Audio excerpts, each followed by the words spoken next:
Durante el tiempo dedicado a nuestra próxima entrevista, vamos a hablar de salud pública, de epidemiología y de lo importante que es la investigación en este área. Lo haremos con Mario Rivera Izquierdo. Es un médico del Hospital Clínico San Cecilio de Granada. Ha desarrollado una importante investigación desde que comenzó la pandemia, observando a los profesionales sanitarios que se iban infectando. Vamos a hablar de todo esto con él enseguida, pero antes queremos conocerlo un poquito mejor. Mario Rivera Izquierdo es médico interno residente del Hospital Clínico San Cecilio de Granada. Este año ha obtenido el reconocimiento por el Consejo Andaluz de Colegios de Médicos como Mejor Expediente MIR. Docente y tenaz investigador en el área de Medicina Preventiva y Salud Pública, la Real Academia de Medicina de Andalucía Oriental y la Sociedad Española de Epidemiología han reconocido la importancia de su trabajo en estos 2 años centrado en la epidemiología y prevención de enfermedades infecciosas, especialmente de la COVID-19. Rivera ha estudiado la evolución de esta enfermedad en los profesionales sanitarios desde el primer momento de la pandemia, ante el desconocimiento general de lo que estábamos enfrentando. El objetivo, entre otros, estaba fijado en optimizar los recursos públicos que tan escasos y necesarios eran y dar respuesta a preguntas como el momento óptimo de realizar las PCRs y que tuvieran validez real, o la estimación del tiempo exacto que debía durar un aislamiento en un contexto, al tratarse de profesionales de la medicina y la enfermería, en el que era de vital importancia. Hoy, en Conciencia, hablaremos del valor que tiene la investigación en este área con un granadino que con apenas 30 años está situado en la primera línea de la carrera científica.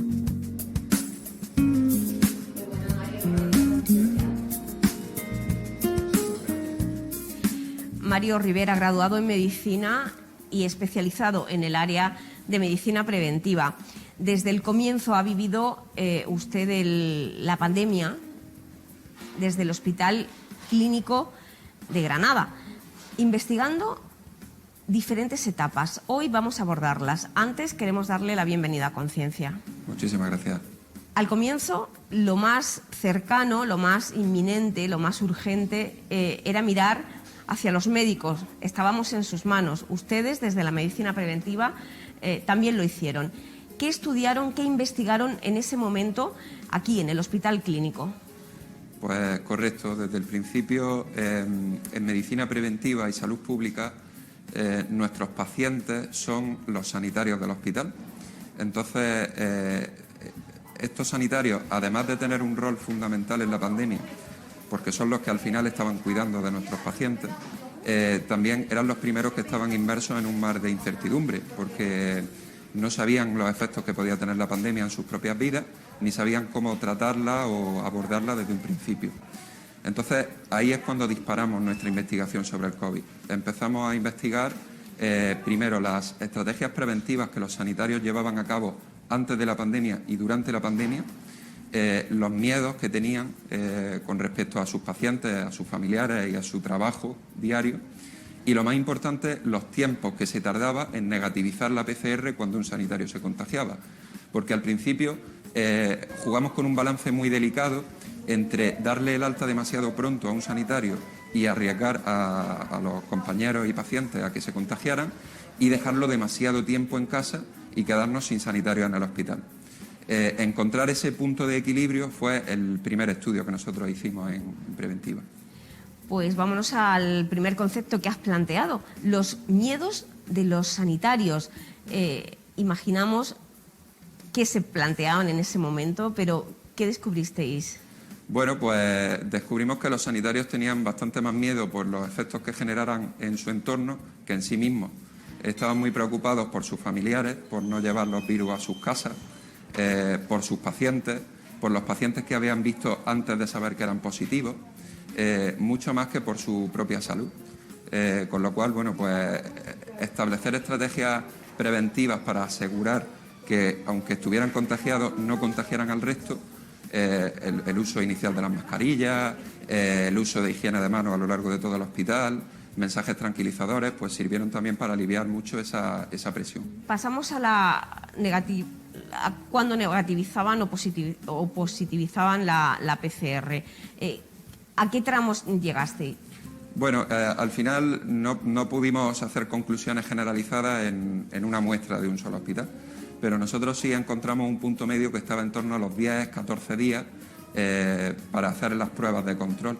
Llegamos a tener pacientes que estuvieron casi un mes aislados, sanitarios que estuvieron un mes sin trabajar, de forma a veces un poco innecesaria. Y también llegamos a tener, al inicio de la pandemia, cuando íbamos a ciegas, sanitarios que venían a hacerse una prueba de control cada 2 o 3 días, que era una cosa que tampoco que carecía de sentido en aquel momento. Entonces, al encontrar ese punto medio en la semana, 10 días, pues sí que encontramos una estrategia efectiva para ir haciendo las pruebas de control. Y efectivamente negativizaban aproximadamente entre los 10 y 14 días la gran mayoría. Como foco de investigación, ¿son buenos los sanitarios, vuestros propios compañeros? Pues sí, son bastante buenos porque además de que conocen la importancia que tiene la investigación, están dispuestos a formar parte, a ser sujetos de investigación, que es lo que muchas veces nos cuesta trabajo. Que te acepten el consentimiento informado, que estén dispuestos a recibir un seguimiento, y en este caso pues fueron bastante buenos sujetos de investigación.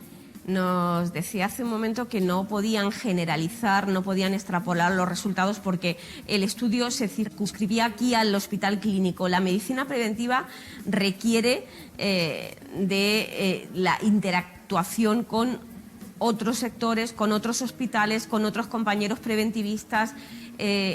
¿Cómo está en este momento esa interrelación? Nuestra especialidad no se entiende por sí misma. Es una especialidad que está hecha para ser transversal. La salud pública, como el nombre indica, es la salud de toda la población. Y tú no puedes realizar investigaciones que vayan dirigidas a toda una población desde un sector muy pequeñito.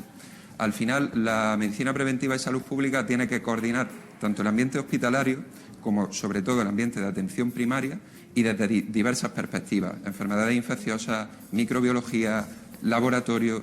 O sea que al final nuestras investigaciones solo cobran sentido cuando se hacen desde un ambiente multidisciplinar, que es lo que hemos estado haciendo a lo largo de la pandemia.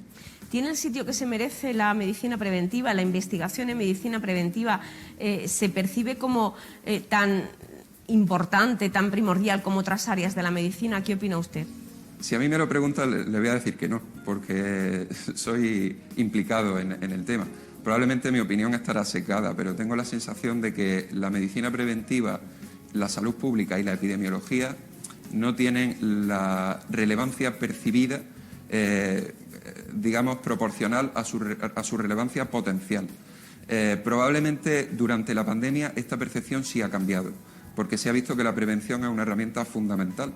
Es una herramienta barata, es una herramienta que tiene muchísimas consecuencias a nivel poblacional, más allá de ir paciente a paciente, y es una herramienta que está basada en una fuerte metodología de investigación. Investigar, como digo, desde áreas muy concretas y en sectores muy pequeños, al final genera problemas de extrapolabilidad. Y nosotros, desde nuestra especialidad, tenemos una fuerte formación metodológica para tratar de llevar a la ciencia lo que vemos de una forma comedida y bien hecha. Entonces, pues ya le digo que creo que la investigación en preventiva y salud pública ha estado siempre a la sombra, pero a lo largo de la pandemia sí hemos percibido que otros profesionales nos pedían consejos, nos pedían colaboración, hemos sentido que somos más útiles y que de verdad pues se está percibiendo que la prevención y que la investigación en prevención es efectiva, es coste efectiva. Sigamos con esa pauta temporal en la investigación desde el comienzo de la pandemia. Primero eran los sanitarios y luego pasan ustedes a investigar la percepción que están teniendo los propios pacientes del hospital. ¿En qué sentido?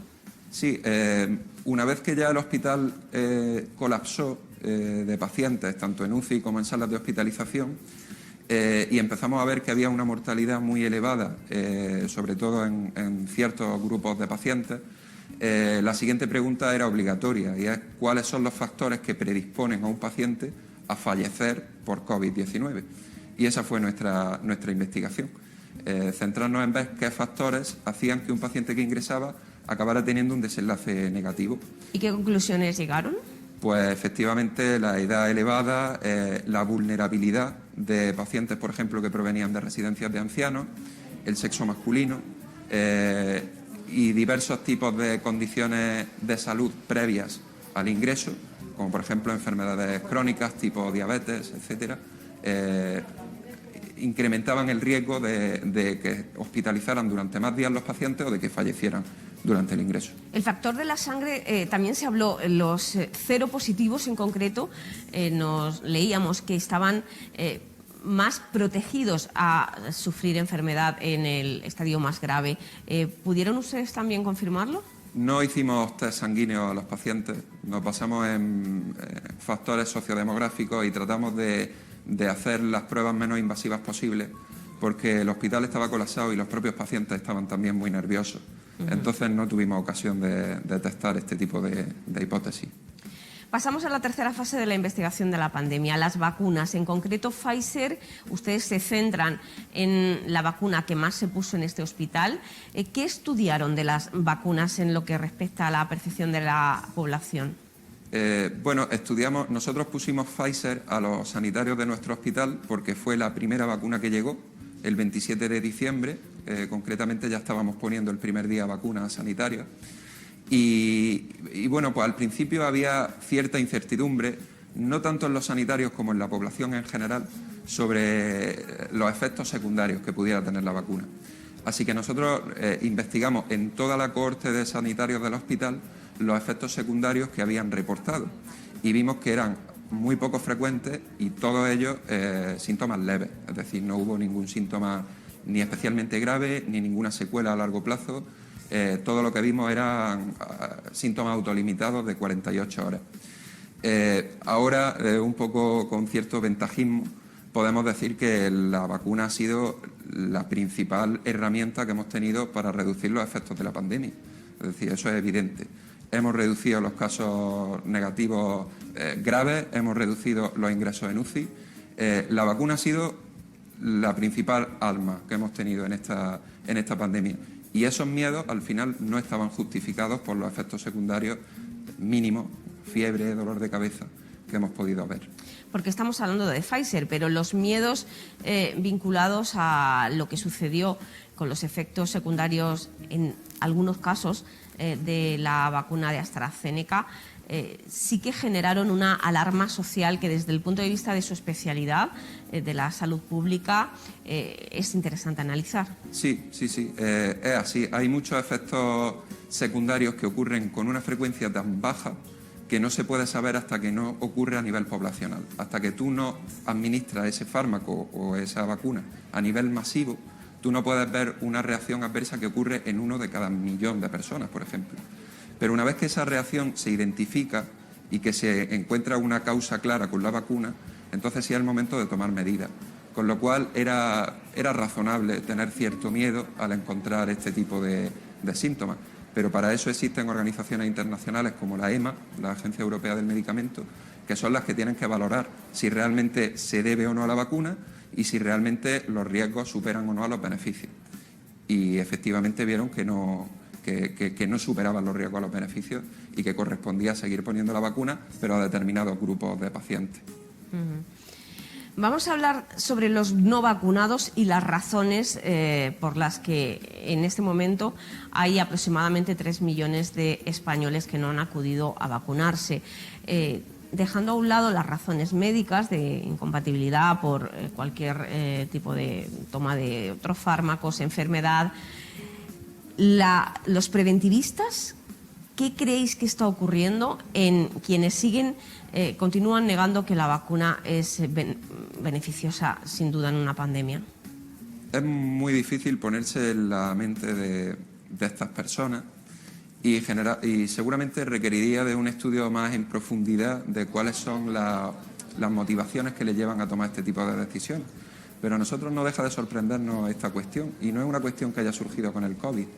Ya había movimientos antivacunas previos a vacunas que claramente han demostrado su utilidad y que, entre comillas, podemos decir que han muerto de éxito. Es decir, hay vacunas que han prácticamente erradicado enfermedades en España, y como se han erradicado esas enfermedades, la población ha perdido el miedo a esas enfermedades y el sentimiento de que esas enfermedades existen, con lo cual también pierden la percepción de la utilidad de la vacuna.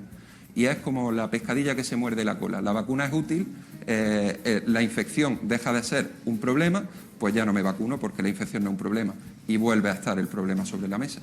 Este es el principal problema que tiene la prevención. Como es una cosa que no se ve, que a ti vayas a un hospital enfermo y te curen, lo ves porque estabas malo y ahora estás bueno. Pero que tú prevengas algo, no lo ves.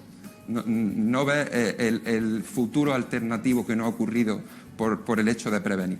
Y esto es lo que ocurre muchas veces en estas personas, que no ven la utilidad que tiene la vacuna porque creen que nunca se van a contagiar o creen que si se contagian no va a ocurrir nada malo. Qué interesante, Mario. Podemos además relacionar esto con lo que puede ocurrir con la tercera y cuarta dosis. Estamos ante una variante, ante Omicron, que está generando casos en la mayoría de las ocasiones leves. Eso puede estar llevando a la población a pensar ¿para qué me voy a vacunar si lo voy a pasar de manera leve? Y por lo tanto que suceda esto que nos está usted contando, que acabemos revertiendo la situación. Posiblemente. De hecho, ya hay datos de que la variante Omicron es más leve, genera un cuadro clínico más leve por sí misma, pero especialmente si estás vacunado. Es decir, si estás vacunado es muy poco probable que desarrolle un cuadro clínico grave. Sin embargo, por poco probable que sea, el hecho de que haya un número elevado de la población contagiada hace que, aunque ese porcentaje sea pequeño, el número total de personas que tienen cuadros graves es elevado.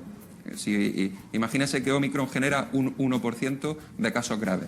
Pues si hay 100 personas, tendríamos una enferma. Pero si hay 100.000 personas, vamos a tener muchísimas más enfermas. Y este es el problema que tiene Omicron, que al estar afectando a nivel poblacional de forma tan elevada, aunque por sí misma sea una variante más leve, sigue siendo razonable que la gran mayoría de la población estemos vacunados y correctamente vacunados. Mario Rivera, muchísimas gracias por acudir hoy a esta entrevista para situar a la medicina preventiva en el lugar que le corresponde. Gracias. Muchísimas gracias a ustedes.